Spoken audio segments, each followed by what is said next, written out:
مساجد میں اگر جگہ نہ ہو، لوگ اپنی سوسائٹی کے اندر، لوگ اپنے کارخانے میں، لوگ اپنے کمپنی میں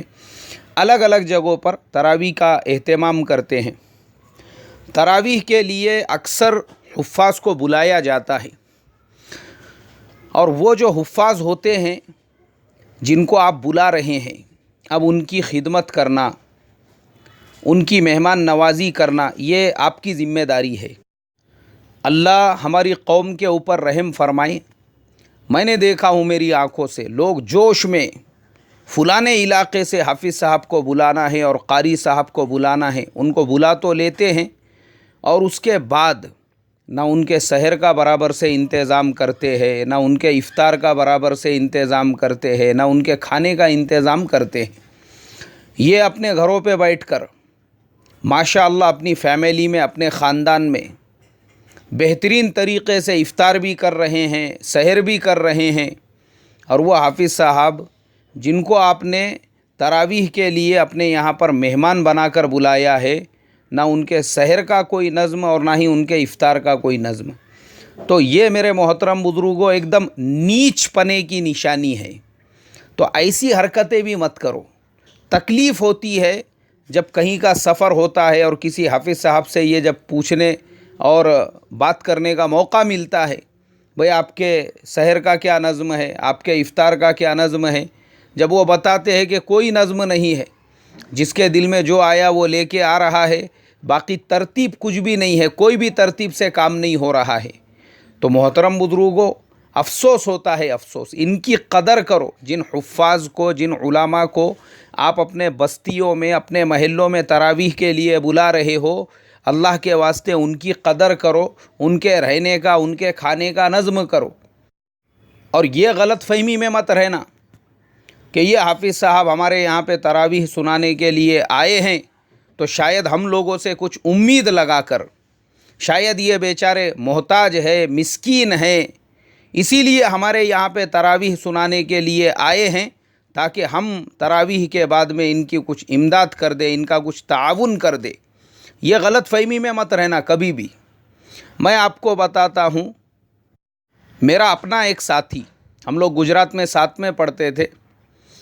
ایک چھوٹے سے گاؤں میں، ایک چھوٹے سے دیہات میں، بولے یار مجھے پورا قرآن پاک سنانے کا ہے، اس لیے کہ گجرات میں مساجد کے اندر پہلی صف میں ہی پورے حفاظ ہوتے ہیں، بڑے مشکل سے نمبر لگتا ہے۔ اب یہ تو نیا نیا فارغ تھا، لیکن جوش کہ مجھے جو ہے پورا قرآن پاک سنانا ہے۔ اب وہ بیچارہ ایک ایسے ہی دیہات کے اندر پہنچ گیا تراویح سنانے کے لیے، اور اتفاقاً میرا بھی وہاں پہ سفر ہوا، کسی کام کے سلسلے میں ملاقات ہوئی ہماری۔ ارے میں بولا بھائی کیسے ہو، کیا ہو؟ نہیں الحمدللہ بخیر و عافیت ہے۔ میں بولا سحر افطار کی کیا ترتیب ہے؟ بولے دودھ وغیرہ تو میں خود خرید کے لے کر آ جاتا ہوں، رات میں پاؤ لے لیتا ہوں، اور سحر میں اپنے اعتبار سے کر لیتا ہوں، افطار میں پھر ساتھی کچھ لے کے آ جاتے ہیں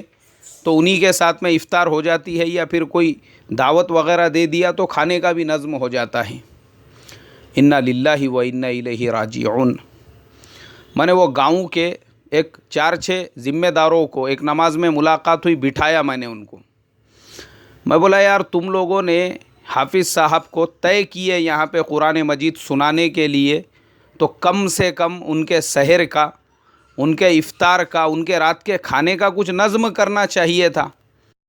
اب وہ جو لوگ تھے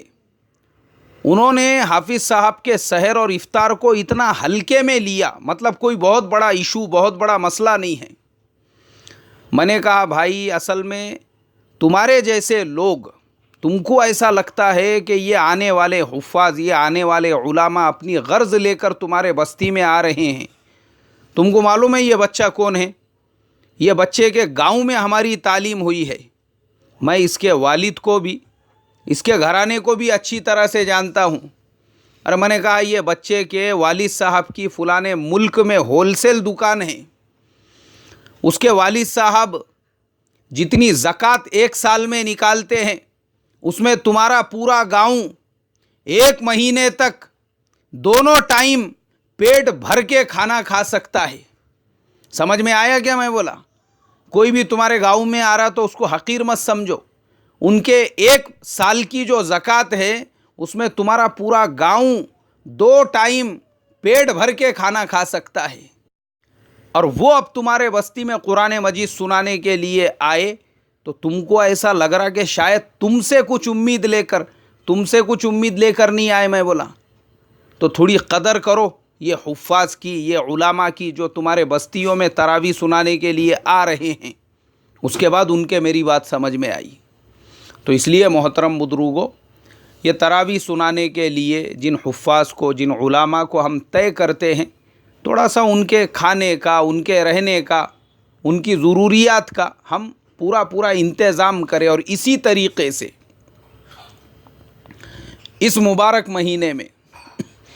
سفرہ کا بھی ایک سلسلہ چلتا ہے۔ اب ہمارے مساجد کے اندر اکثر جگہوں پہ میں نے دیکھا ہوں کہ سفرہ کو قیام کرنے نہیں دیا جاتا۔ اکثر جگہوں پر ترتیب یہ ہوتی ہے، ارے بھائی مرکز میں چلے جاؤ بولے آرام کرنے کے لیے، فلاں مسجد میں چلے جاؤ آرام کرنے کے لیے، وہاں سفرہ کا انتظام ہوتا ہے۔ اچھا، آپ کے مسجد میں کیوں نہیں ہوتا ہے؟ یہ سفرہ چور ہے، یہ ڈاکو ہے، یہ دروڑے خور ہے، کون ہے یہ جو آپ کے مسجد میں اگر رات میں قیام کر لیں گے تو آپ کے اوپر پہاڑ ٹوٹ پڑے گا؟ تو پھر آپ کے مسجد میں قیام کی اجازت کیوں نہیں ہے؟ اللہ حفاظت فرمائے محترم بزرگوں، یہ ہماری قوم کا بہت بڑا المیہ ہے۔ ہماری قوم کو یہ پتہ نہیں ہے، یہ جو سفرہ آتے ہیں ان میں سے بعض اپنے مدرسے کے محتمم ہوتے ہیں، بعض شیخ الحدیث ہوتے ہیں، بعض استاد تفسیر اور استاد فقہ ہوتے ہیں، یعنی ان کے مقام اور مرتبے اتنے اونچے ہوتے ہیں، اور ویسے لوگ چونکہ مدرسے کی ضروریات کو مد نظر رکھتے ہوئے ان کو نکلنا پڑتا ہے رمضان کے 1 مہینے میں۔ اب وہ نکلے ہیں تو ہم ان کے ساتھ میں ایسا سلوک کرتے ہیں، ہم اپنے اخلاق، اپنا کردار، اپنا نیچ پنا ان کو دکھا کر صحیح سے ان سے بات کرنے کو تیار نہیں، ان کے ساتھ اخلاق کا معاملہ کرنے کو تیار نہیں۔ تو میرے محترم بزرگوں،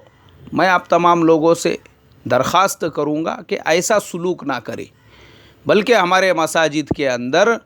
ایسا انتظام کرے کہ بھائی جو باہر سے آنے والے سفرہ ہے اگر وہ رات میں رک رہے ہیں تو ہم ان کے لیے بھی سحر کا،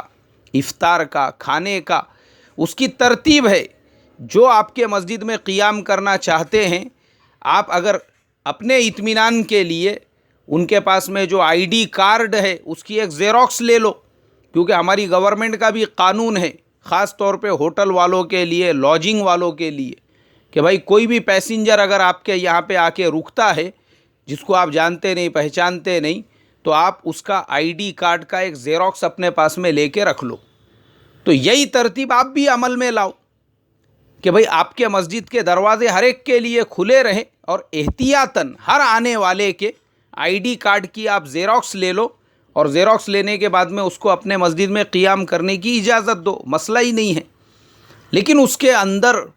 اتنا زیادہ گھمانا پھرانا، ان کو ادھر بھیجو ادھر بھیجو، وہ بیچارے بڑے بڑے شہروں کے اندر ان کو پتہ نہیں، وہ ایک کونے میں، اب رات میں قیام کرنا ہے وہ دوسرے کونے میں، اس جہاں پہ چندے کے لیے گئے وہاں پہ رات میں ان کو 11 بج گئے، اب جہاں قیام کرنا ہے پتہ چل رہا وہ جگہ 10 کلومیٹر دور ہے۔ تو اس سے ایسے بیچارے جو مخلص علماء ہوتے ہیں، مدارس کے ذمہ دار ہوتے ہیں، بہت ساری تکالیف ان کو ہوتی ہے، تو بہت کڑن ہوتی ہے، کڑن۔ اور میں سوچتا ہوں کہ اگر انشاءاللہ مستقبل میں اصلاح معاشرہ فاؤنڈیشن کا اپنا آفس ہوگا یا اپنی عمارت ہوگی تو انشاءاللہ ہم وہاں پر خاص طور پہ رمضان المبارک کے مبارک مہینے میں تمام سفرا کے لیے، حفاظ اور علماء کے لیے رمضان کے مہینے میں مستقل رکنے کا، ان کے سحر کا، ان کے افطار کا نظم کریں گے تاکہ ان کو ادھر ادھر بھٹکتے پھرنے کی ضرورت نہ پڑے۔ تو اس کے لیے محترم بزرگوں، رمضان کا مہینہ غم گساری کا مہینہ ہے، رمضان کا مہینہ ایک دوسرے سے ہمدردی کا مہینہ ہے، تو اس کو مد نظر رکھتے ہوئے ہم اپنے رشتہ داروں کے ساتھ، اپنے پڑوسیوں کے ساتھ، اپنے محلے والوں کے ساتھ، اپنے خاندان والوں کے ساتھ، یہ نہیں ہے کہ بہو کا جھگڑا اگر ساس کے ساتھ میں ہوئے ہوا ہے تو بہو اپنے بہنوں کے گھر پہ تو ماشاءاللہ گرم گرم کٹورے بھر بھر کے بھیج رہی ہے، اور ساس کے گھر پہ بھیجنے کو تیار نہیں، جیسے ساس نے بھلاوے ٹھیس ٹھیس کے ڈالے ہوئے ہیں اس کے اوپر، ننند کے گھر پہ بھیجنے کو تیار نہیں ہے، اس کو بہت الرجی، ننند کی الرجی، ساس کی الرجی۔ اور ایسے ہی جو ساسیں ہیں وہ اپنے بیٹیوں کے گھر پہ کٹورے بھر بھر کے بھیج رہی ہے، لیکن اپنے بہو کے گھر پہ بھیجنے کو نہیں۔ تو ایسا مت کرو اللہ کے واسطے، دلوں میں کینہ کپٹ رکھ کے کچھ فائدہ نہیں۔ تو سب کے ساتھ حسن سلوک کرو، آنے والے مہمانوں کے ساتھ۔ اللہ مجھے آپ کو عمل کی توفیق عطا فرمائے۔ السلام علیکم ورحمۃ اللہ وبرکاتہ۔